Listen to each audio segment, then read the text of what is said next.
Muy buenas tardes a todos. Ya dentro de las últimas actividades que organiza el Ateneo en este año que termina, en este 2021, y otra vez de nuevo con las amenazas del COVID, de las distancias y las mascarillas, aún hemos podido conseguir la presencia hoy de alguien que estoy convencido que les va a agradar. Pablo Díaz Espí es periodista, editor y director del Diario de Cuba, un periódico digital, que les recomiendo vivamente que lo conozcan. Es un periódico que se edita en internet. Tú me corregirás, Pablo, www.diariodecuba.com. Codirige esa publicación con Antonio José Ponte Mirabal, quien ha visitado este Ateneo en otras ocasiones. Bueno, Pablo, pues, como les digo, es periodista y escritor. Nació en La Habana. A los 15 años se fue a vivir a Madrid, donde reside hasta el día de hoy. Ha hecho cursos e igualmente es experto en cine y en televisión, en estudios desarrollados en Berlín. Y después de ese periplo se ha centrado y especializado en el trabajo que ahora desarrolla. El Diario de Cuba es, yo creo que se puede decir sin duda, una publicación de referencia para seguir y entender con la máxima objetividad todo el derredor de este país a quien los ateneístas pues tanto queremos. Se va a centrar, por supuesto con la libertad que cuenta y que tiene, en hablar de Cuba después de lo sucedido el 11 de julio, quizá con el antecedente, como todos ustedes conocen, del mes de noviembre y diciembre del año pasado, en lo que se llamó los episodios de San Isidro, que tuvieron continuación con la explosión popular que acarició en el 11 de julio en diversas poblaciones de Cuba y que tuvieron igualmente continuidad con lo que sucedió el pasado mes de noviembre en una serie de manifestaciones que fueron atentamente vigiladas y luego reprimidas por el gobierno de la isla. Queríamos centrarnos en esta cuestión que la consideramos del máximo interés. Tras la intervención de Pablo, Jesús Cabezón le hará una serie de preguntas o cuestiones para iniciar un conversatorio, una entrevista tête à tête con Pablo, y a partir de ahí, cuando ustedes consideren, por supuesto, le podrán formular las cuestiones que deseen. Y ya sin más, le doy la palabra a Pablo y agradecerle además la presencia en Santander, pese a todas las vicisitudes de problemas de mascarillas. Muchas gracias. Gracias, Calixto. Gracias a todos por la asistencia. Para mí es un gran placer estar aquí entre tantos amigos de hace tantos años. Cuando venía hacia acá, pensaba en el tema Cuba después del 11J, y en realidad casi todas las notas que tomé o las ideas que tenía, me di cuenta que eran previas al 11 de julio, ¿no? Al día de las grandes manifestaciones que hubo en Cuba en este verano. Y después concluí que esas notas mías anteriores al 11 de julio se debían a que las causas de esas manifestaciones masivas y pacíficas que hubo en Cuba seguían estando vigentes, siguen estando ahí. O sea, el caldo de cultivo que propició que los cubanos se lanzaran a la calle de manera masiva y espontánea sigue, es una situación que continúa en la isla y que con toda probabilidad se repetirá más temprano que tarde Entonces, bueno, por ese lado, a pesar de que el tema que Calixto y yo nos conversamos de analizar a Cuba después del 11J, yo voy a hacer antes de comenzar el diálogo que vamos a tener, un breve retrato del país actual y yo creo que es más interesante analizar esas causas que todavía están presentes en Cuba, ¿no? Y también pensé, viniendo hoy en el viaje acá, que cuando se habla de Cuba hoy, el tema es un tanto esquizofrénico, porque por un lado, Cuba es hoy un país en transición, una sociedad que está cambiando de manera drástica e incluso me atrevería a decir que violenta.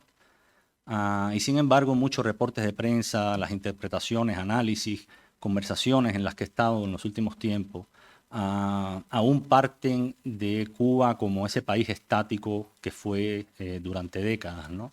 Ese país incluso en el que la Guerra Fría perduró incluso mucho más allá después de haber terminado, ¿no? Muchos de los reportes de prensa, incluso muchos de los análisis que llegan a reconocer los cambios, ni siquiera calculan la verdadera dimensión de los cambios que están teniendo lugar en la sociedad y básicamente son reportes de prensa o discusión pública alrededor de Cuba. Siempre tiene un enfoque nostálgico o estereotipos o de deseos de personas o de conveniencias políticas, ¿no? Entonces hay una gran discrepancia, a mi entender, entre la Cuba actual, esa Cuba que salió a la calle a protestar y a demandar derechos, y la manera en que se mira, ¿no? Una discrepancia que incluso alcanzaba al propio gobierno cubano y también a grupos de la oposición civil en Cuba que se vieron sorprendidos por estas manifestaciones espontáneas, ¿no? Entonces yo creo que para observar a Cuba hoy de una manera más exacta, yo pienso que es interesante o importante a partir de una serie de hechos que se han evidenciado en los últimos años, ¿no? En los últimos tiempos.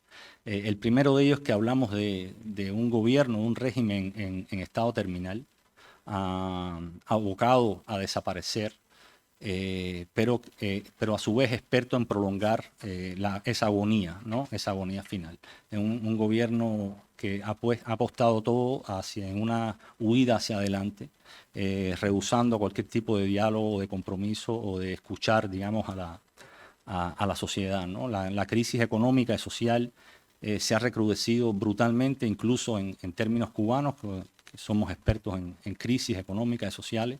Los últimos tiempos han sido realmente dramáticos, ¿no?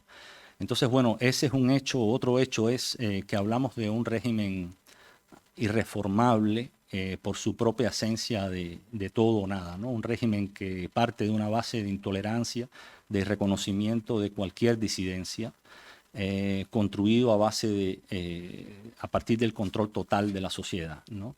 Es un régimen que no está diseñado para convivir con ningún tipo de disenso ni de crítica pública. Otro punto importante que a mí me parece que falta cuando se observa Cuba en los últimos tiempos es que lo que le conviene al régimen no es necesariamente lo que le conviene al país. Y entonces, por tanto, cuando hablamos de fracasos del país, no necesariamente estamos hablando de fracasos del castrismo, ¿no? Cuando se habla de un fracaso del ministro de Economía o del fracaso de las políticas económicas, no necesariamente son fracasos del castrismo, sino éxitos en mantener el status quo y en mantener a la población dependiente. Solo eso explicaría lo irracional de ciertas políticas o la resistencia a dar pasos elementales que alivien la vida material de los cubanos, ¿no? Entonces está claro, al menos desde nuestro punto de vista, que la prioridad del régimen hoy es salvarse a sí mismo más que salvar al propio país. Y el cuarto punto que yo creo muy importante de asumir es el desplazamiento de poder que ha habido en Cuba de unos 10 años a esta parte. El poder se ha desplazado del Partido Comunista, de la Asamblea Nacional del Poder Popular y de los demás entes gubernamentales, incluida la presidencia del país, a una élite militar y familiar que usa todos estos organismos y todas estas élites burocráticas como fachadas, pero que realmente es quien tiene el poder. O sea, yo creo que en Cuba es fundamental cualquier análisis que se haga del país hoy, es fundamental identificar esto, que el poder real en Cuba hoy está en manos de un Estado paralelo, en manos de la élite militar y un clan básicamente familiar. Eso es un cambio fundamental acontecido en la última década, ¿no? Entonces, para entender esa sociedad cubana de hoy, yo creo que es imprescindible hacerlo desde dos ámbitos, ¿no? Por un lado, el ámbito político-cultural, que se mezcla también en lo social, y por otro lado, en el ámbito económico. En el ámbito político, yo creo que hoy vemos una profunda crisis de legitimidad en el gobierno cubano, provocada por la necesidad del régimen de abandonar esa legitimidad anterior construida exclusivamente sobre la personalidad y el carisma de Fidel Castro y después de su hermano Raúl, hacia otro tipo, hacia una legitimidad, por un lado, basada en una estructura, digamos, racional o legal, y por otro, una legitimidad basada en el desempeño de ese gobierno, ¿no? El gobierno cubano se ha visto obligado, a partir de la enfermedad y posterior muerte de Fidel Castro y del retiro también a causa de la vejez y la enfermedad de Raúl, de reajustarse y de hacer una transición interna para mantener esa legitimidad ante la ciudadanía, ¿no? Entonces, esta transición es la que explica una serie de pasos acontecidos a partir de 2018, como fueron las elecciones, elecciones entre comillas, en las que le salió elegido el actual presidente, Miguel Díaz-Canel, el Congreso del Partido Comunista, en el que Miguel Díaz-Canel salió elegido como primer secretario, la nueva Constitución, redactada en 2019, la reforma legislativa que se ha venido haciendo incluso hasta 2020, y por último la llamada tarea ordenamiento o tarea del ordenamiento económico en el país, ¿no? Estos 4 pasos son, digamos, pasos dados por las actuales autoridades cubanas en la búsqueda de esa legitimidad, hasta ahora basada exclusivamente en el carisma y la personalidad de los líderes de la llamada revolución cubana, ¿no? Obviamente las elecciones, todos los cubanos reconocen hoy a Miguel Díaz-Canel, se le conoce incluso como el puesto a dedo, ¿no? Que fue designado por Raúl Castro y fue puesto en ese puesto de presidente. Y bueno, es un funcionario, un mal orador, gris, que ha hecho del continuismo su bandera. Somos continuidad, es su lema en el país. Y necesitado del propio Raúl Castro y el resto de los generales en los momentos más delicados o en las tomas de decisiones más drásticas, todavía necesita, pues, exhibirse con el generalato a sus espaldas. Y es una persona que ya está siendo cuestionado en foros incluso bastante amigables hacia La Habana, como ha sido la reciente cumbre de jefas y jefes de Estado y de gobierno de la Comunidad de Estados Latinoamericanos y Caribeños, la CELAC, en México, donde fue duramente cuestionado por el presidente uruguayo y por otras delegaciones, ¿no? Entonces, es una persona que está sostenida, básicamente hereda la legitimidad carismática del antiguo gobierno cubano, pero es alguien que por sí solo le va a ser bien complicado sostener el gobierno. Por otro lado, el tema de la Constitución y la reforma legislativa, si bien ambas cosas han sido trajes a medida, ambos pasos han sido trajes a medida del gobierno, han sido temas expuestos a la sociedad. Se ha tenido que exponer a la sociedad, se ha tenido que explicar el tema constitucional, se ha tenido que explicar el tema de la reforma legislativa en la prensa. Y la sociedad ha comenzado a usar estas herramientas para reclamar sus derechos. Entonces, ha expuesto así al sistema sus propias contradicciones y ha desnudado lo que no ha sido más que un ayornamiento retórico, ¿no? Si hoy alguien lee la Constitución cubana o revisa el cronograma legislativo, diría, bueno, pues son pasos que se están dando, se habla de democracia, se habla de derechos, etcétera, ¿no? Pero entonces los ciudadanos han comenzado a apoyarse en sus reclamos en esa Constitución y en estas nuevas leyes, y es el propio Estado el que ha empezado a violar sus propias normas, ¿no?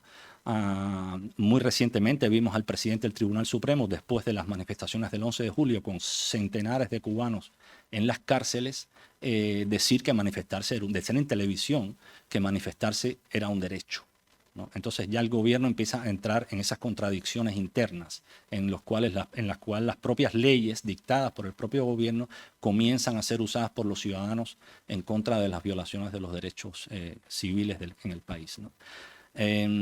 Y por último, la tarea de ordenamiento, esta tarea económica que la voy a dejar para dentro de un momento, pues es para mí lo más radical que está aconteciendo en ese cambio que mencionaba al principio de la Cuba actual, ¿no? En el ámbito de lo cultural o de lo social, sin duda el desarrollo de las nuevas tecnologías de la comunicación ha sido fundamental en esta horadación de la legitimidad política en el país, ¿no? La telefonía móvil y las redes sociales han reconfigurado por completo la discusión pública, la han hecho incontrolable e independiente del gobierno, y básicamente se ha roto el monopolio informativo en la sociedad, ¿no? Y esto ha cambiado completamente el panorama, ¿no? Hoy muchos cubanos se informan por medios independientes como Diario de Cuba, o comparten y se articulan en redes sociales. Hay muchísimas iniciativas ciudadanas a nivel local, a nivel nacional, articuladas en torno a las redes sociales. Se quejan también los ciudadanos permanentemente, reclaman, denuncian arbitrariedades y abusos, sobre todo las documentan, permanentemente están llegando, todas las mañanas llegan imágenes, vídeos de las calles de Cuba con algún abuso, alguna arbitrariedad, y también responden al gobierno y a los políticos, tanto a nivel nacional como local, permanentemente en Twitter, en Facebook, le responden al gobierno y expresan su opinión abiertamente. El tema de las nuevas tecnologías de la comunicación también han hecho que la isla haya dejado de ser tan isla, ¿no? Ha dejado de estar tan aislada y ha fusionado a la sociedad cubana con la sociedad de la diáspora. Cuba se ha vuelto más una sociedad transnacional gracias a las nuevas tecnologías, y esa enorme masa de población emigrada o exiliada de Cuba ha comenzado a jugar un papel muy importante en la configuración, digamos, de la discusión pública dentro del país. Y por último, también las tecnologías de la comunicación han democratizado la creación, ¿no? Han pluralizado el discurso, el arte, la creación, la comunicación independiente han dejado de depender exclusivamente de las instituciones estatales, que se vuelven cada vez más obsoletas. Hoy hay un festival de cine independiente en La Habana, hay un festival de arte independiente en La Habana, permiten acciones de boicot, por ejemplo, a la Bienal de Arte, en protesta por la represión a artistas. Han permitido, digamos, que el viejo tronco del totalitarismo se vayan desgajando ámbitos, por ejemplo, hay grupos de afrocubanos que defienden los derechos de los negros, hay, por supuesto, la población LGBTI, y muy importante, grupos feministas que han comenzado a denunciar y a documentar feminicidios, ¿no? En una fecha no muy lejana, creo que fue 2016, Mariela Castro, la hija de Raúl Castro y presidenta del CENESEX, del Centro de Estudios Sexuales en Cuba, hablaba en una entrevista en Argentina y decía que en Cuba no había ni un feminicidio, y eso era un logro de la revolución. Y hoy en día los grupos independientes de mujeres están documentando, creo que durante 2022, en 2021, en los primeros meses, enero, febrero, marzo, ya había habido como 20 feminicidios en Cuba, ¿no? Y eso es algo que también está cambiando la percepción que tienen los cubanos sobre el propio país, ¿no? En el ámbito económico, que yo creo que es lo que, junto con la falta de libertades, desde luego está en el meollo, digamos, del 11 de julio, de las protestas sociales, hay esta iniciativa del gobierno, esta política del gobierno llamada tarea ordenamiento, que, como sabemos, es una reestructuración económica que gira en torno a un proceso de unificación monetaria. En Cuba había tres monedas, ¿no? El dólar, el peso cubano y el peso convertible, ¿no? Lo cual hacía eso un caos, y los trabajadores cubanos cobraban en pesos cubanos y tenían que pagarlo todo en moneda convertible, ¿no? Entonces, esta tarea de ordenamiento hoy en día ha multiplicado los precios, ha agudizado la inflación, ha pulverizado el ahorro y el poder adquisitivo de los cubanos, y ha destrozado lo que quedaba en Cuba de cohesión social. Pero sobre todo, la tarea de ordenamiento es más bien un cambio de paradigma, es un hecho completamente disruptivo en la sociedad. Y esto se ve muy bien a través de las frases de los propios dirigentes, ¿no? Cuando comenzó la tarea de ordenamiento en enero de 2020, el gobierno habló de eliminar oficialmente la política de subsidios y gratuidades indebidas, ¿no? Entonces, al eliminar subsidios y gratuidades indebidas, el régimen abandonaba de facto abandonó de facto el sistema socialista en el que se supone que el rol del Estado es el Estado cubano, tal y el socialismo cubano, era el de distribuir igualitariamente entre todos los ciudadanos la riqueza de la nación. En 2020, con la tarea de ordenamiento, se rompió ese pacto. No sé si saben, probablemente lo sepan, bueno, al inicio de la revolución todos los salarios, todos los ingresos de los cubanos se determinaron muy a la baja con el compromiso de que el Estado asumiera los costos de la salud, el transporte, la educación, etcétera. Cuando era niño, por poner un ejemplo, todos los estadios deportivos en Cuba eran gratis, todo el mundo entraba a cualquier lugar gratis, cualquier precio era un precio nimio, ¿no? El precio del transporte era nimio, etcétera, porque el Estado se ocupaba de todo eso. Con la tarea de ordenamiento, el Estado cubano, y al eliminar subsidios y gratuidades indebidas, el Estado cubano sencillamente rompe ese pacto que él mismo instauró, multiplicó por 5 los salarios, pero los precios de las cosas se multiplicaban por 100. Entonces, es el fin del socialismo tal y como se instauró en Cuba al inicio de la revolución. Después también se declaró, el ministro de Economía declaraba que iba a ser difícil vivir sin trabajar en Cuba. Al mismo tiempo no lo facilitaban, el gobierno no facilita la creación de empleo, y que la empresa estatal seguiría siendo el centro de la economía. Al decir esto, el Estado se convirtió o se convierte en una media empresa que paga a los ciudadanos como empleados en función de lo que les sirvan y no según la vieja teoría socialista cubana de distribución de la riqueza de una manera equitativa, ¿no? También declararon que los trabajadores, los cubanos independientes del Estado, las personas que tienen pequeños negocios, etcétera, que suban los precios, los tildaron de parásitos y que deberían ser multados y perseguidos. Una medida con la cual el Estado reduce o esquina la competencia, que es todo el sector independiente de cuentapropistas en Cuba, ¿no? Cualquier persona que no trabaja directamente para el Estado, ¿no? Esto, como vemos, no es más que, en nuestra opinión, que una última vuelta de tuerca en la instauración de un capitalismo corporativista de Estado que ha tenido consecuencias muy drásticas con toda la población, pero sobre todo con la población más vulnerable. Y yo creo que cuando vemos las protestas del 11 de julio, vemos que donde más gente salió a la calle fue precisamente en los barrios más pobres de Cuba, y yo creo que eso está ligado directamente a los resultados de esta tarea llamada tarea de ordenamiento, ¿no? Y es aquí donde vemos el desplazamiento de poder, esto que hablamos, que comentaba antes, de la economía en manos de un consorcio militar que se llama GAESA, que es una gran empresa en manos de los militares, que surge a partir, es un ordenamiento económico que surge a partir de la caída del comunismo.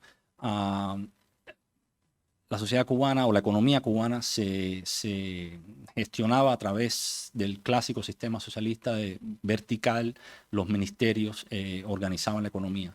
A raíz de la caída del comunismo en el este, y como buscando una vía de insertarse en Occidente, digamos, de crear entidades financieras, empresariales que pudiesen insertarse en Occidente, el gobierno cubano creó una serie de empresas que se hicieron cargo de los ámbitos más lucrativos de los que antes gestionaban los ministerios, digamos, estalinistas, por calificarlos de alguna manera, ¿no?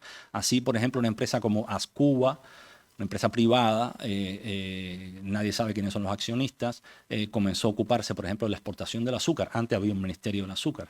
Hubo una empresa que existe todavía, que es la empresa que se ocupa del tema de las comunicaciones en Cuba. Toda la telefonía móvil se llama ETEXA.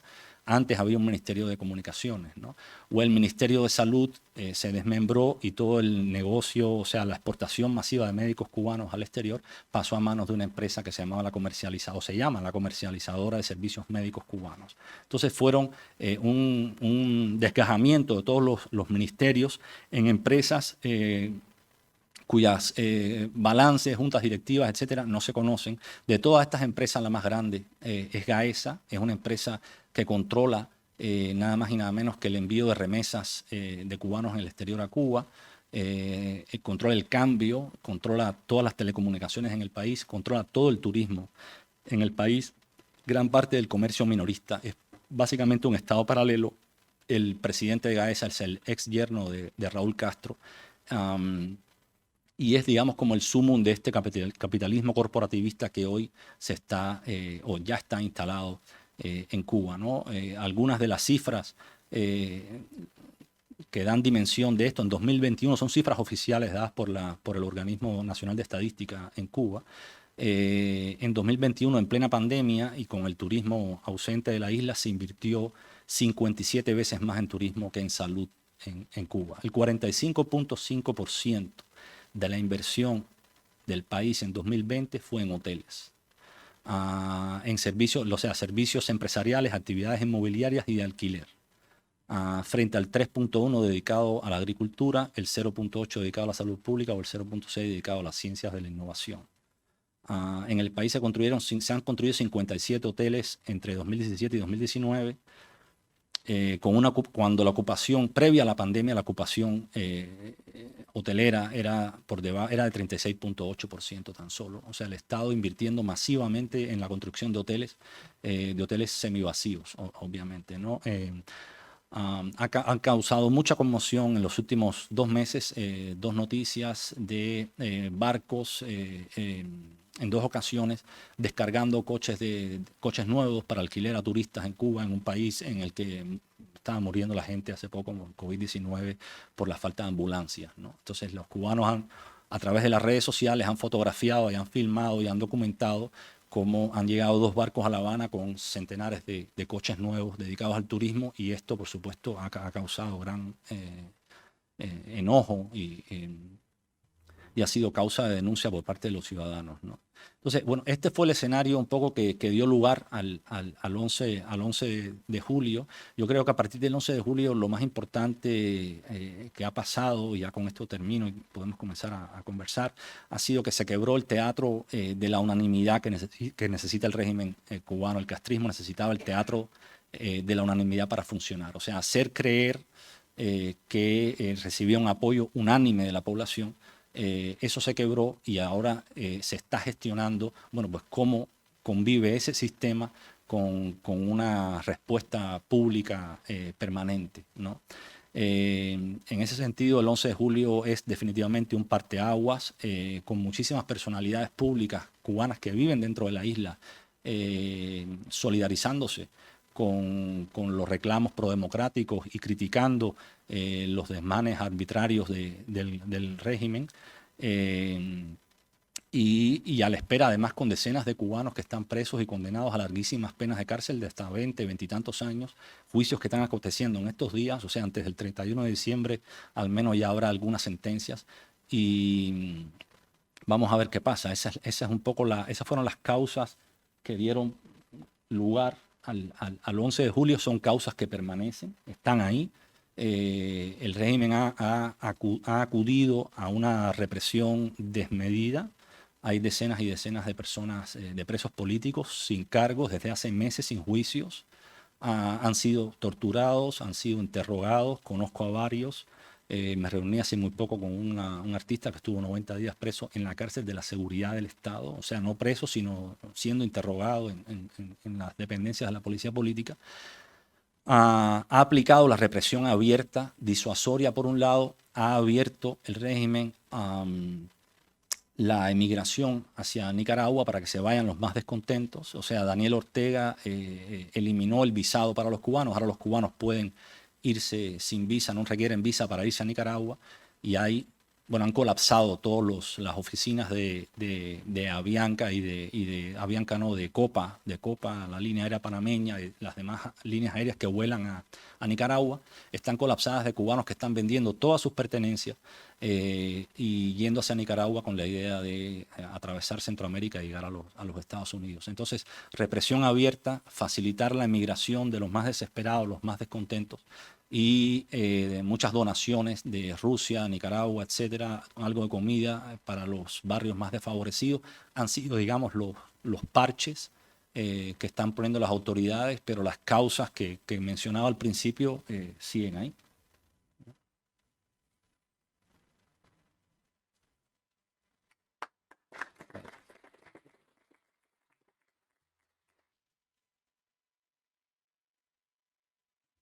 Pues muchas gracias, Pablo. Y conforme habíamos comentado, tiene la palabra Jesús Cabezón para formularle una serie de cuestiones conexas con tu intervención.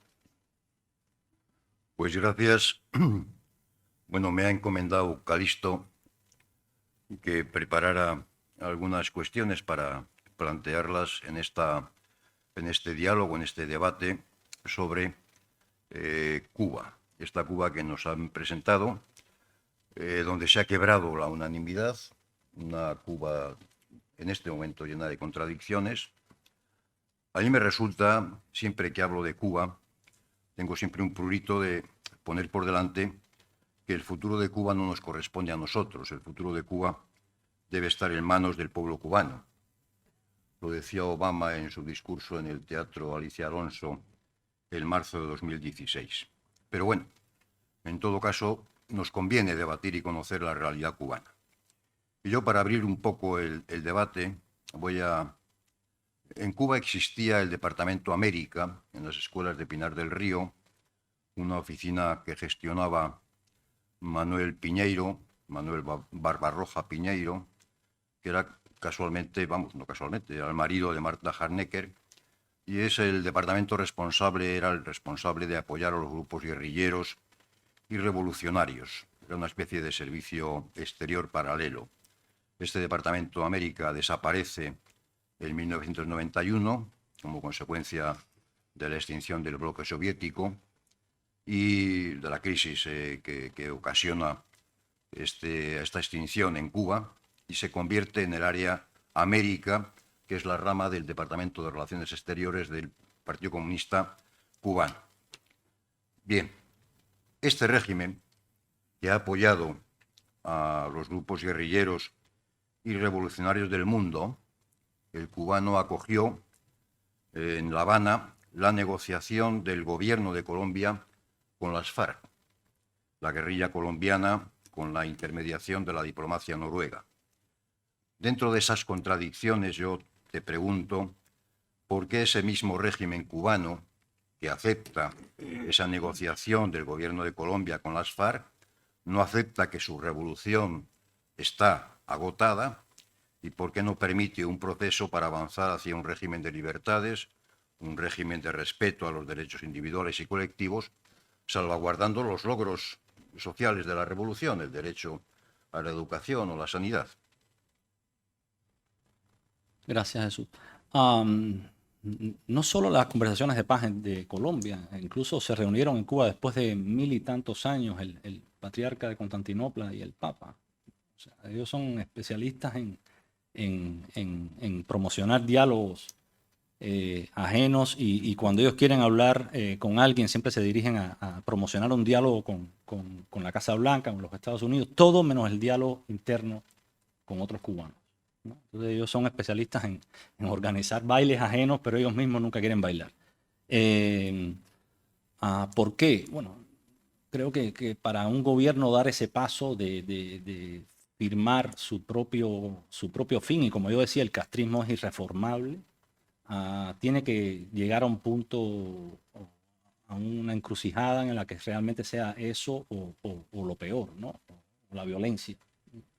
Y ese régimen también, como decía yo al principio, es un régimen que también es especialista en la agonía, ¿no? Entonces están agónicos, pero no acaban de ahogarse, y mientras no se ahoguen, apostarán todo por esta huida hacia adelante, ¿no?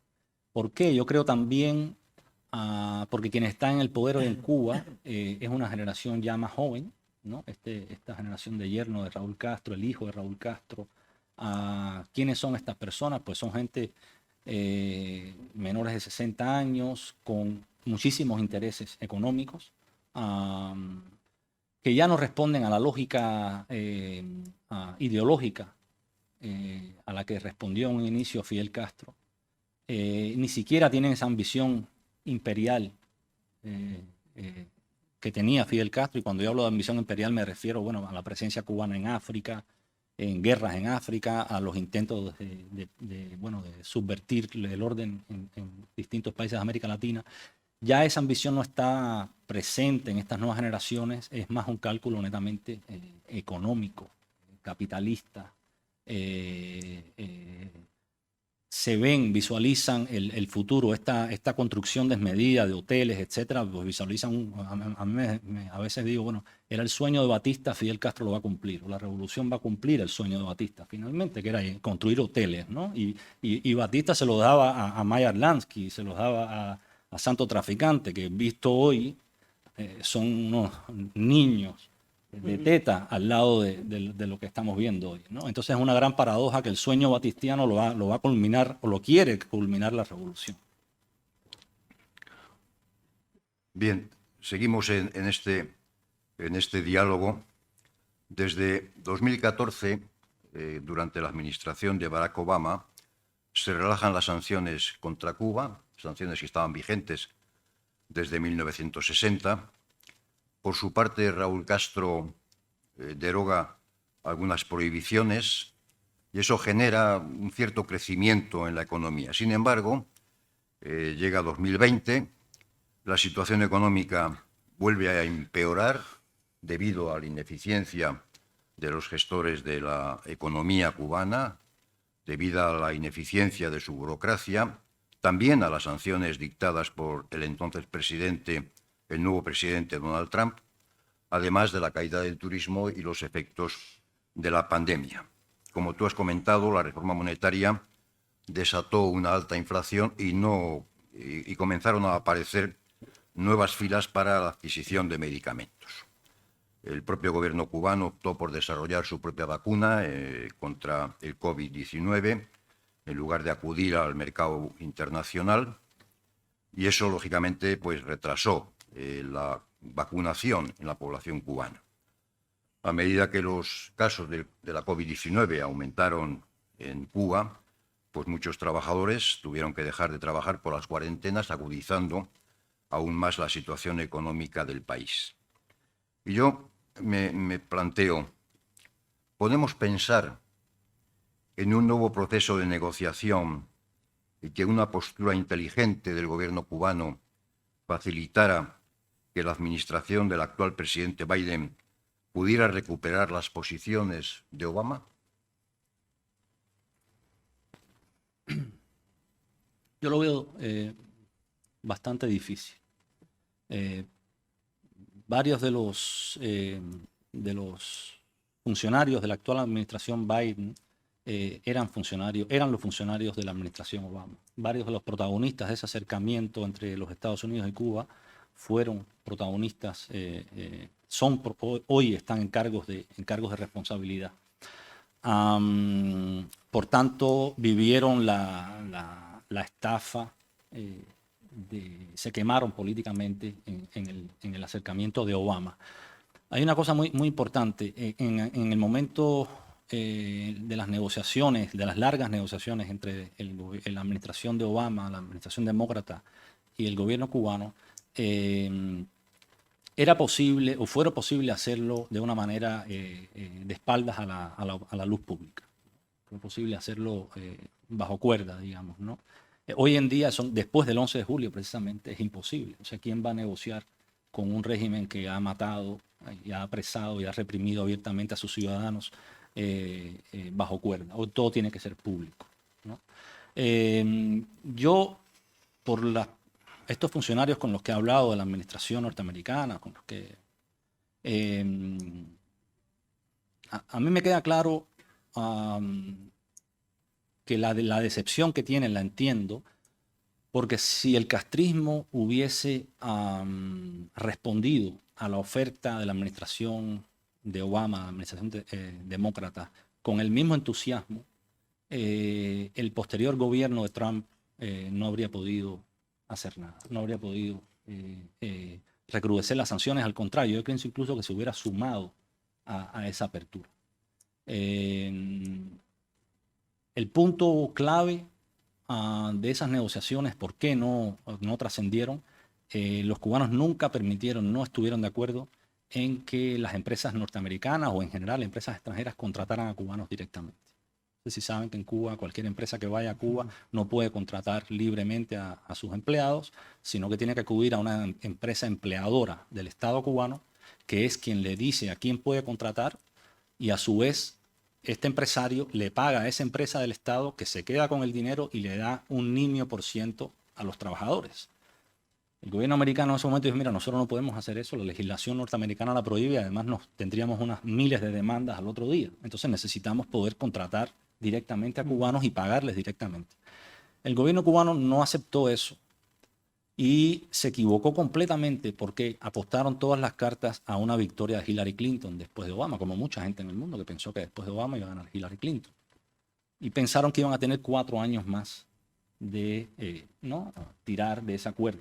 Esa cuerda se rompió y se quedaron colgados, como dicen en Cuba, colgados de la brocha, ¿no? Y sin escalera. Entonces, la crisis económica posterior a los años de Obama, la apertura económica de Obama, es achacable al castrismo. El castrismo perdió esa oportunidad.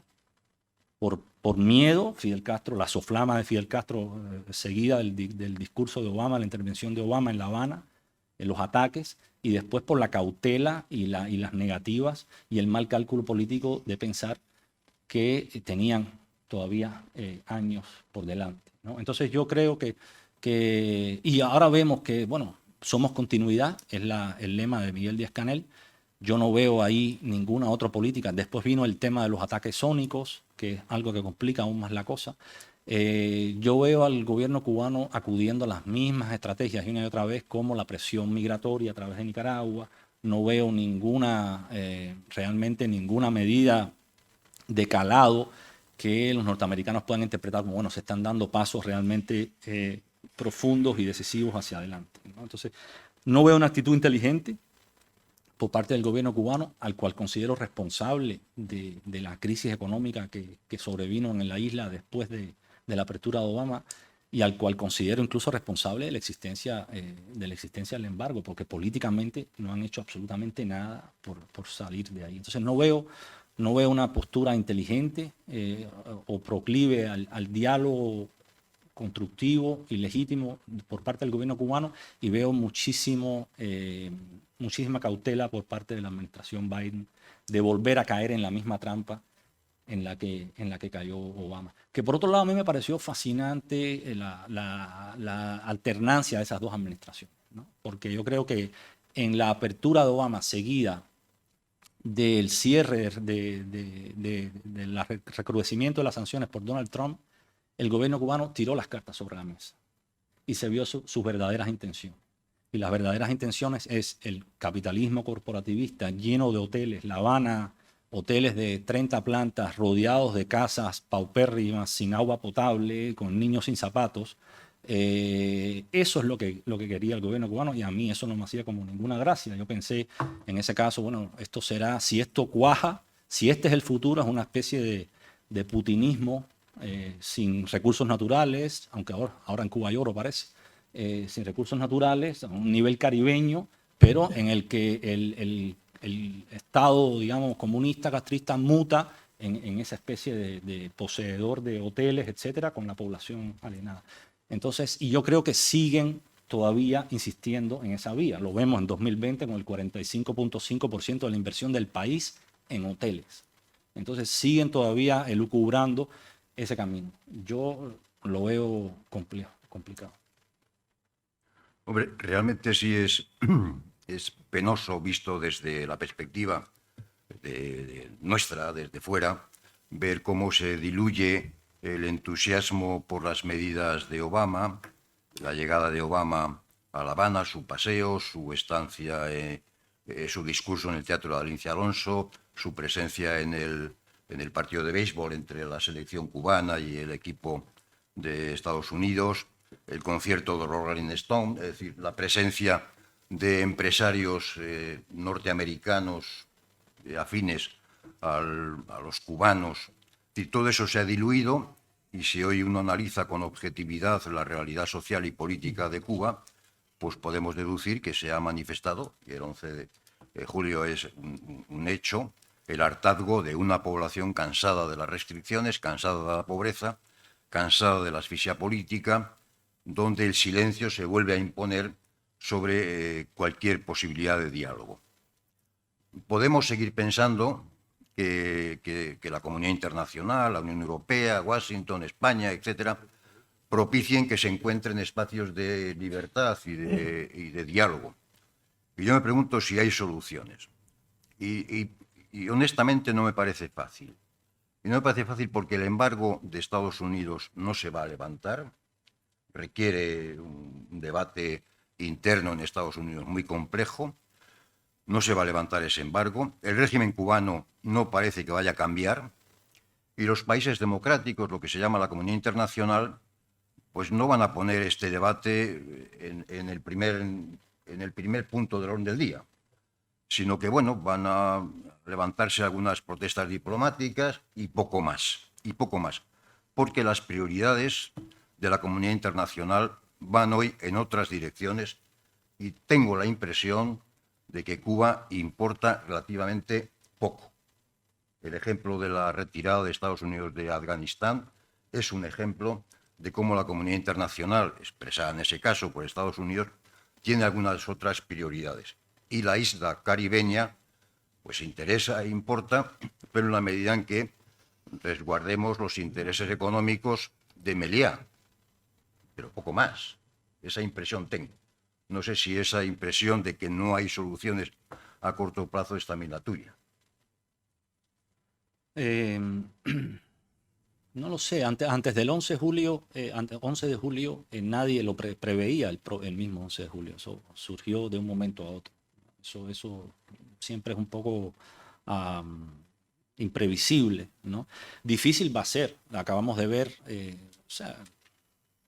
estaba leyendo hace poco o escuchando un podcast de Anne Applebaum sobre las nuevas dictaduras, este consorcio de dictadores que hay en el mundo y su capacidad de mantenerse en el poder de manera arbitraria, ¿no? Lo vemos en Nicaragua, ¿no? Por ejemplo, que han apresado a toda la oposición, hecho unas elecciones, ganado, y ahí está Ortega y no pasa nada. Lo vemos en Venezuela.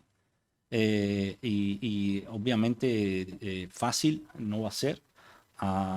Yo sí creo que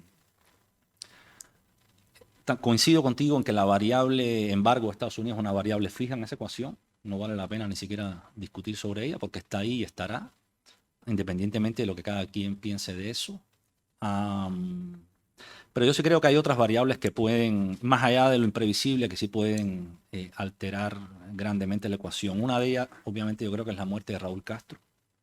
Cuando Raúl Castro es quien sostiene aún todavía esa tramoya, esa estructura, digamos, del gobierno, porque ya en el gobierno cubano ya no es ese gobierno monolítico que existía en décadas anteriores, ¿no? Ya hay grupos de poder con intereses distintos, grupos cambiantes, guerras internas. Entonces yo creo que desaparecido Raúl Castro, si no sucede un cambio antes o más protestas antes, eso va a ser una variable importante. Y la otra es la quiebra económica.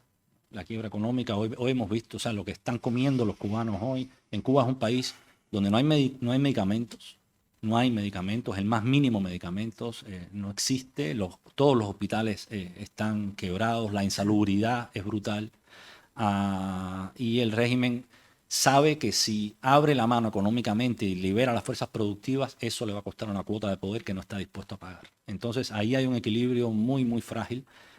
Ahora mismo, con la apertura para que se vayan cubanos a Nicaragua, la represión para que la gente se atemorice y las donaciones de alimentos, etcétera, en los barrios más vulnerables, ha sostenido la situación, pero sigue siendo algo muy precario todo. Entonces, yo creo que quiebra económica es un factor, muerte de Raúl Castro es otro factor, más allá de lo imprevisible de que las protestas pueden surgir en cualquier momento y por cualquier razón. Recordemos las protestas en Estambul, que contra Erdogan hace unos años fueron por las talas de unos árboles, ¿no? Descarga un carro de un barco de coches de turismo en La Habana y esa noticia prende en la sociedad y en un pueblo hay varios muertos porque no hay ambulancia y se puede volver a formar en cualquier momento, ¿no? Yo creo que ahí es importante la quiebra ideológica del régimen, es fundamental, y me atrevería a decir incluso que las propias fuerzas represivas saben que están perdidas. Me ha llegado por numerosos canales, amigos, los propios interrogadores se cuidan y preguntan, bueno, ¿y cómo voy a quedar yo? La propia policía no quiere salir en las cámaras. Antes el Estado cubano era omnipotente, daba igual, ¿no? Ahora hay una cautela y una precaución y una preocupación por cómo van a quedar en el futuro. Entonces yo creo que ahí todo el mundo sabe lo que va a pasar, la cuestión es cuándo va a pasar y el cómo. Es un detalle, una reflexión brevísima, ¿no?, en relación con lo que acabas de decir. Lamentablemente, todos los episodios de cambio brusco en Cuba han tenido violencia. Desde la independencia respecto de España, el final del Machadato y, por supuesto, todo lo que supuso la Revolución Cubana y la toma del poder por los propios revolucionarios en el año, y todo lo que sucedió en el año 59. Hay una clave que apuntas y que a mí me parece fundamental insistir en ella para poder entender lo que ocurre allí. La policía no solo se esconde porque se le filma, sino porque efectivamente sabe que tienen el tiempo contado y porque hay un temor, y tú me corregirás que eres cubano, popular y penoso, ¿no?, de esa sensación de lo que significa pasar la cuenta. Es decir, no quiero ser catastrofista, pero las personas que trabajan en Villamarista es un centro de detención y, bueno, digamos que de tortura, por el que han pasado últimamente centenares de personas, se van a tener que guardar mucho, están en una situación desesperada porque van a tener que guardarse mucho de lo que suceda el día después.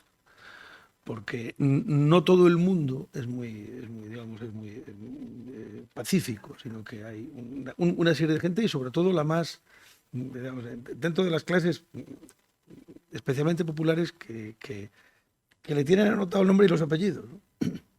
Y eso es una constante en el siglo XX cubano y, bueno, probablemente también heredado de los españoles, ¿no? El hecho de que la represión se agudice puede significar definitivamente el fin del régimen, porque el día en que espero que no ocurra, ¿no?, en que a las claras, en una manifestación haya fallecidos, muertos, intervenga la policía de manera brutal, incluso el ejército, ese día se han convertido en batistianos. Es decir, la represión previa, el gobierno cubano es maestro en la represión previa. Y le aterra la circunstancia de que a la población, digamos, a las clases más humildes, le suceda algo así. Porque ese día perderán definitivamente y de manera ya para siempre cualquier tipo de legitimidad. Quería hacerte una pregunta, Jesús, y otra, Federico. Sí, yo te voy a hacer la última pregunta o la penúltima. A partir de esa extraña transición que tú nos has expuesto. Es decir, Fidel Castro ha muerto, Raúl ha dejado su puesto, aunque siga desde atrás en activo. La vieja guardia, salvo algunos casos, pues ha desaparecido. Y hoy quienes gobiernan son cuadros del segundo nivel formados en el Partido Comunista Cubano, algunos economistas que ya han demostrado suficientemente su incapacidad para gestionar una economía cubana, y los nuevos mandos militares que están más preocupados por los negocios que por profundizar en determinados debates ideológicos. Y si hasta hace poco tiempo se podía pensar que la población creía en la revolución, tengo la impresión, por lo que leo y tal, que hoy nadie cree en nada en Cuba. Nadie cree en nada porque de lo que se trata es de sobrevivir a las carencias. Entonces, de la despreocupación se ha pasado al desencanto. Y a estas alturas de la historia de la revolución, podríamos pensar que el guión de esta historia era bueno y que lo malo fue la puesta en escena. La revolución hoy es la historia, desde mi punto de vista, de un fracaso. ¿Pero mereció la pena intentarlo? Bueno, yo creo que para eso habrá miles de opiniones. La mía es que no valió la pena intentarlo, desde luego que no. Se ve Cuba hoy y se compara con Cuba en el año 59 y es el día a la noche. Para mí la revolución ha terminado siendo un trágico accidente, un daño antropológico en las raíces de la nación. Ha provocado un cambio total de lo que es el país y además, ¿qué deja? ¿No? Deja un país envejecido. O sea, primero la falta de democracia, que no es la falta de democracia de cualquier país en América Latina o de que haya sufrido una dictadura, son más de 6 décadas de totalitarismo. O sea, el castrismo va a durar, hablábamos hoy, por lo menos 1 o 2 generaciones después que termine políticamente el castrismo como fenómeno. En cuanto a intolerancia, a analfabetismo democrático, a cohesión social, etcétera. Entonces, deja un país completamente a la intemperie en cuestiones democráticas, deja un país con una crisis demográfica brutal, es el país más envejecido de América Latina, con cuotas de primer mundo, o sea, en Cuba las mujeres no paren y los jóvenes se van, un país sin capital, un país con un gran problema racial irresuelto, ahogado, no se discute públicamente esos temas de hace décadas. Entonces ahí vemos unos retos que realmente, como decía mucha gente en Cuba, yo cuando esto se caiga me voy de aquí porque pasé toda mi vida construyendo el socialismo, ahora no voy a pasar el resto de mi vida construyendo el capitalismo. Entonces, ahí eso va a ser, yo creo que la revolución lo que deja es terrible, tan terrible al punto que incluso yo creo que acaba, bueno, al que le importe el sueño nacionalista, con el sueño nacionalista. O sea, probablemente, y quizás me pongan en una hoguera por decir lo que voy a decir, pero una de las mejores cosas que le pueda pasar a Cuba sea el corrimiento al sur de las fronteras de la Florida, ¿no? Una masa de cubanos, de 2 millones de cubanos, con sentimiento patriótico, con capital económico, con know-how, con idiomas, con conocimiento de Occidente, etcétera, en una especie de remedo de lo que fue la Alemania socialista y la Alemania capitalista, que yo viví, ese cambio lo viví yo allí. Entonces, al final, la revolución lo que ha provocado es un país completamente endeble y en manos de lo que venga, o sea, una nave a la deriva. Yo realmente no creo que para nada haya valido la pena la revolución. Federico. Bueno, antes que nada, querido Pablo, recordar a la figura de tu padre, a Jesús Díaz, un personaje que está en la historia, un gran novelista, un personaje que está en la historia política y literaria de Cuba. Tú que conoces también Colombia, que es un berraco, porque al final Fidel no quería que se fuera y lo ofrecieron hasta, que yo sepa, embajador en Madrid, en La Habana, en el Vaticano y hasta Estados Unidos, que no había relaciones. Jesús citaba al Departamento de América y a Piñeiro. Recordar que Piñeiro muere en de esas extrañas cosas que se pasan en el castrismo, con un ataque al corazón en una celda. Y recordar también que el referéndum, querido Jesús, en Colombia no se acepta, es decir, el referéndum, se dice no a esas conversaciones con los terroristas de la FARC. Yo quería, querido Pablo, vamos a ver, como se hablaba de los años 60, 70, aquel libro ahora casi apoya a Jean-Marie Le Pen, pero de Debrey, aquel famoso libro del castrismo, la larga marcha de América Latina, tú que has vivido tanto en Colombia, y yo recuerdo, y lo sabes perfectamente, nosotros en la Universidad del Cauca, en Popayán, teníamos directamente y continuamente la Radio Habana Cuba dando consignas a la guerrilla. En Colombia es un caso especial porque la guerrilla viene del año 48, del asesinato de Gaitán. Era una guerrilla clásica en el sentido militar de la palabra, vinculada al Partido Comunista colombiano moscovita, Gilberto Beira White, en fin, toda esta gente era miembros del Partido Comunista, insisto, de consignas de Moscú. El castrismo viene un poquito después, a raíz de, tú lo sabes, las consignas de arriba. Yo eso lo vi, en fin, yo tengo muchos defectos y muchos pecados. Uno de ellos que fui invitado al gobierno, fui invitado por el gobierno cubano, y estuve en Cuba y estuve in situ viendo Radio Habana Cuba con el comandante, además quedó en casa, el comandante Mario Berov, gran amigo mío, y en fin, no lo tengo por qué negarlo porque yo le sigo, que también muere de una manera rara, un infarto, esos raros. Mi pregunta es lo siguiente, es decir, se lanza la guerrilla. La guerrilla en América Latina no tiene una tradición curiosamente realista, es decir, las primeras guerrillas son las guerrillas indígenas realistas de Ecuador, de Bolivia, de Colombia, Pasto, etcétera.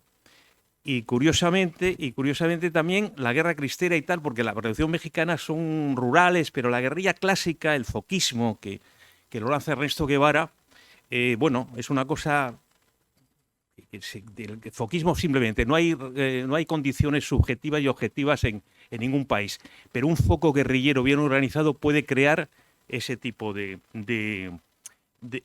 prerrevolución. Mi pregunta es la siguiente. Si hay no sé cómo se llama, aquí dos brillantes jueces y abogados importantes, querido Calixto, si hay una causa general o en fin, ¿alguien va a justificar o alguien va a pedir perdón o alguien va a escribir por qué el castrismo lanza a la muerte la juventud mejor, más idealista y más brillante de América Latina? Montoneros es una cosa urbana, que está, en fin, lo siento porque yo tengo amigos montoneros, que estaba minado, es decir, está minado por el ejército no, por la marina, o el grupo en Uruguay, los Tupamaros, pero la guerrilla urbana, ahí está, pero la guerrilla rural, la guerrilla que es un fracaso total, en Paraguay duran 24 horas, textual. En Colombia caen todos, Camilo Torres el primero, esa guerrilla castrista, toda esa gente, esa juventud en Ecuador, duran 4 o 5 días, es un fracaso, luego viene Sendero y tal, pero los años 60-70, lo que habla Jesús del Departamento de América, nadie va a hacer una autocrítica, nadie va a decir lo que decía la guerrilla, la lucha, el manual que se repartía en las universidades, tú lo sabes perfectamente, querido Pablo, del manual de las 100 preguntas al guerrillero, se leía Che Guevara, el foquismo, etc. Esa juventud que ha muerto, que murió algunos, insisto, en Paraguay 48 horas. Señores, 48 duraron la guerrilla en Paraguay, 48 horas, ni un minuto más ni un minuto menos. Nadie, los historiadores que están en el exilio, que están volviendo a reescribir o descubriendo la verdad del castrismo, nadie va, no va a hacer alguien un análisis crítico de lo que significó el castrismo asesinando, llevándose a la muerte a la mejor juventud latinoamericana. Pues la verdad es que no lo sé. Escuchándote pensaba que hace 2 días acaba de fallecer Juan Benemelis, que es el historiador cubano que más se ha ocupado del tema, ¿no? El autor del libro de las guerras secretas de Fidel Castro, que es un libro muy interesante porque no solamente se centra en América Latina, también África y Asia, las subversiones creadas por Castro en el mundo. Y dos ideas sobre lo que dices. Yo creo el castrismo ha durado tanto que ha comenzado a convivir con el post-castrismo. Hay 2 procesos que ya hay nostalgia del castrismo, dentro del castrismo mismo. Ya hay nostalgia de la época soviética, pero todavía estamos en el castrismo. Entonces todo ese proceso se ha dilatado tanto, el mundo ha avanzado tanto, que hablar hoy de los 60, los 70, las guerrillas ideológicas, marxistas y maoístas, etcétera, en América Latina, es un tema, bueno, como tú decías, para historiadores, pero es difícil de que se pueda imponer no sé, en la discusión pública. Y yo pienso que ahí fundamental es la apertura, si hay, de los archivos en Cuba. Que lo dudo porque somos por un lado un continente desmemoriado y por otro lado el castrismo se ha ocupado de borrar ese tipo de huellas. Y no sé, y después pienso en protagonistas de la historia, pienso en el salvadoreño Villalobos, pienso en el ex asesor de Lula da Silva, que está preso y que se hizo una operación de cara en La Habana y fue guerrillero en Brasil, no recuerdo el nombre ahora, y pienso en el ex canciller mexicano, es Castañeda, que también lo fue, en esa gente que se formó como guerrilleros en Cuba, en los años 60 exacto, y que después se fueron a sus países y armaron guerrillas. Yo creo que ahí efectivamente hay mucho por contar todavía. Pero esas sociedades, recuerdo un intercambio de Castro con un presidente de El Salvador en una cumbre en la que él le reprochó la guerra civil en El Salvador, uno de los bandos apoyados por La Habana, pero no creo que nadie vaya a pedir perdón o no sé, ojalá, porque que digamos, una autoridad política en Cuba Perdón, digo explicar. o llegase a explicar eso, significaría que la sociedad cubana ha madurado tanto, ha avanzado tanto, que ha llegado a interpretarse eso, a entenderse eso, a analizarse eso y a dar ese paso. Yo no creo que, por lo menos en el tiempo que me queda a mí de vida, vamos a ver eso. Esos archivos van a desaparecer, no tengáis ninguna duda si no están desapareciendo ya. Sobre la política exterior de Cuba, que es fascinante, va a ser muy difícil escribir porque no va a haber de dónde. ¿Alguna pregunta, por favor, de ustedes?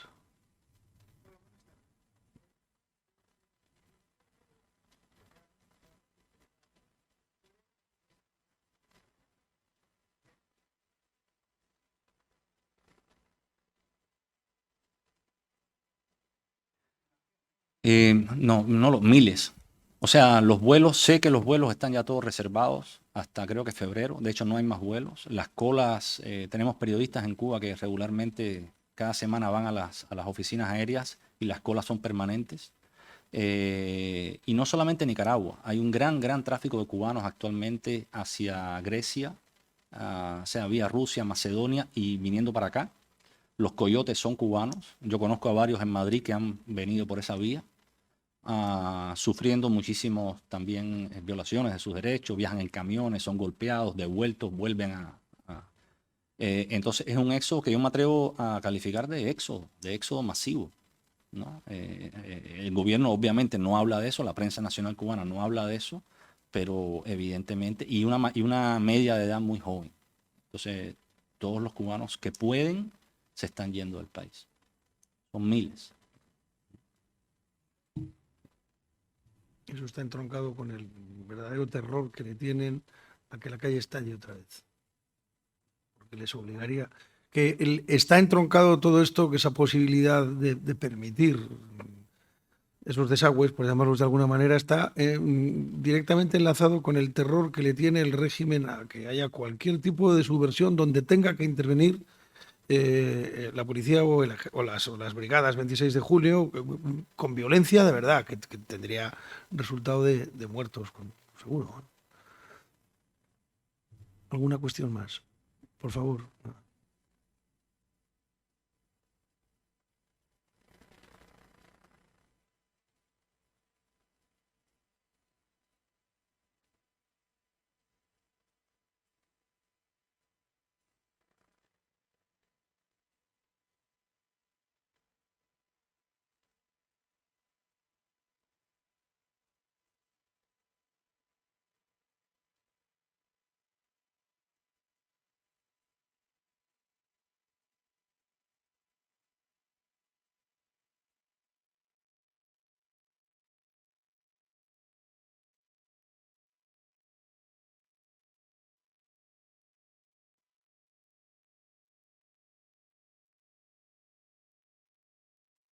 Todavía no ha aparecido el cubano que acuda a la frase de Deng Xiaoping cuando dijo que enriquecerse es glorioso. enriquecerse es patriótico.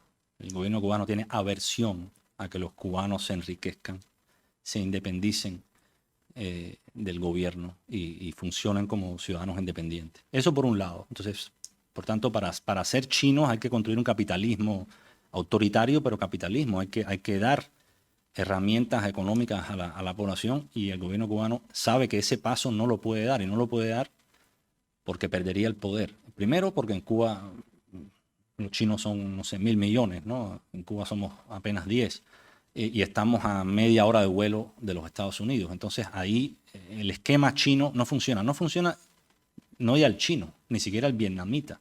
Países en los que hay un partido comunista fuerte, en los que la disidencia es reprimida, sin embargo en los que hay libertad económica y hay progreso, ¿no? Por decirlo de alguna manera, económico. En Cuba eso es imposible porque el gobierno no está dispuesto a dar el más mínimo paso en esa dirección de que los ciudadanos se empoderen. Ningún cubano puede importar y exportar libremente. Eso está en el monopolio de la importación y la exportación, está en manos del gobierno, de los militares. Las remesas a Cuba. Imagínense, cada dólar que se envía a Cuba, el dólar en el mercado negro, creo que está actualmente, o el euro, el dólar, creo que son 70 pesos en el mercado negro. Pero todos los envíos de dólares son a través de los bancos cubanos. El banco cubano recibe los dólares y le da al recipiente de la remesa en pesos cubanos, pero se lo cambia a uno por 24. O sea que cada dólar que cada emigrado cubano envía a Cuba, a su familia, a quien sea, el gobierno cubano se queda, si en la calle cuesta 1.70, el gobierno lo paga 1.24.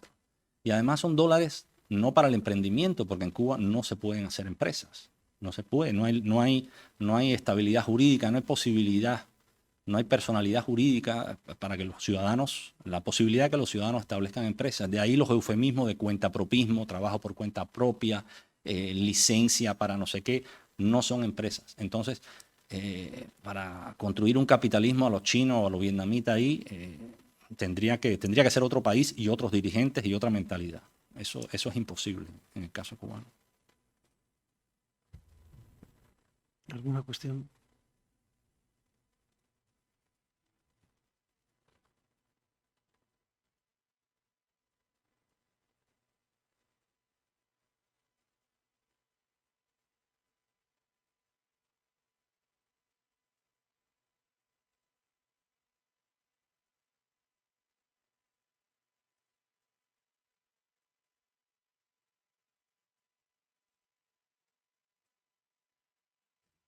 Creo que no por lo mismo. O sea, en Cuba se hizo un proceso constituyente en 2019, o sea, hace nada. Y la Constitución ya es hoy papel mojado. La Constitución reconoce una serie de derechos, etcétera, que de facto el propio régimen viola. Según tengo entendido, en Chile se está haciendo una Constitución con un marcado acento progresista, ¿no? De reconocimiento de los pueblos originarios, los derechos de las mujeres, etc. El gobierno cubano está haciendo ese ayornamiento retórico. Ya el gobierno cubano habla de feminismo, habla de democracia, solo que después no es ni siquiera un tribunal de asuntos constitucionales, de reclamos, ¿no? Entonces, una constitución así, genuina, y que realmente armada de leyes, digamos, que la respalden, en el caso cubano hoy, ¿no? O sea, de hecho, la Constitución de 2019 a hoy no ha aguantado ni 2 años y ya ha quedado rebasada. Una Constitución que sigue partiendo de, por ejemplo, la libertad de expresión, etcétera. Los medios de prensa deben responder a la defensa del socialismo y a la defensa del país. O sea, y sigue condenando cualquier expresión de disenso, ¿no? Entonces, esta constitución que el gobierno cubano acaba de aprobar, 2 años, una constitución prácticamente bebé, ya es papel mojado. Entonces, una constitución como la de Chile, muy difícil, no lo veo realmente cómo eso puede llevarse a cabo ahí.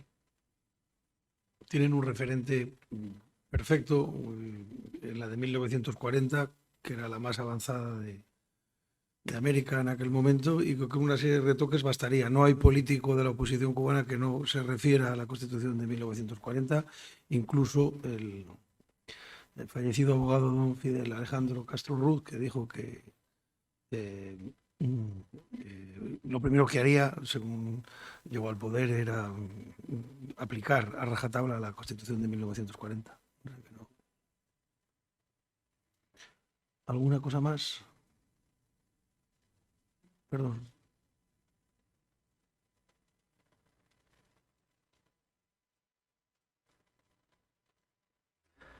Poquísimas palabras. Bloqueo no existe, porque el bloqueo es un bloqueo físico, naval, existió durante unos días en 1961. Eso es bloqueo.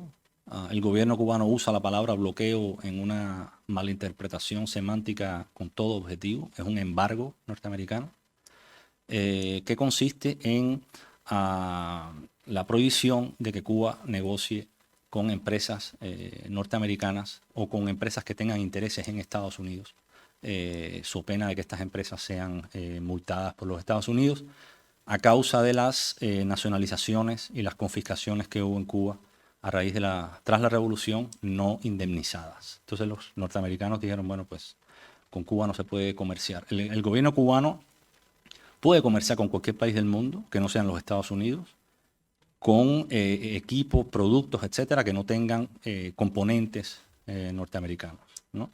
Pero además el embargo, quiero decir, tiene muy importantes excepciones. Hoy el principal exportador de alimentos a Cuba son los Estados Unidos. El pollo norteamericano se vende. Entran barcos con autos japoneses y coreanos a Cuba.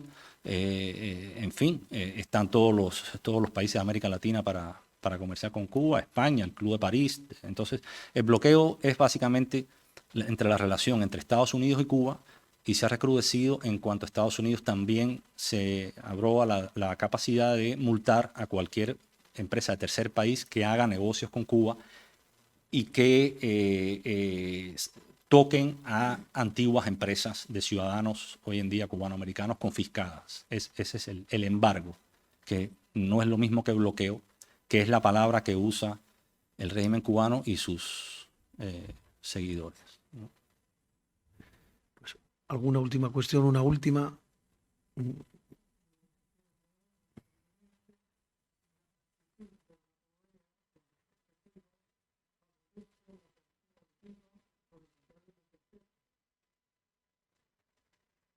Irrelevante. Sí, la OEA no sirve para nada, como decía. La OEA, bueno, durante la época del secretario general Insulza, ¿no? El chileno tuvo una postura muy cercana o proclive a La Habana, se trabajó por reintegrar a La Habana al gobierno cubano dentro de la OEA. La OEA bajo el actual secretario general Almagro, ex canciller de Mujica, ex socialista uruguayo, tiene una postura mucho más agresiva y condenatoria hacia Cuba.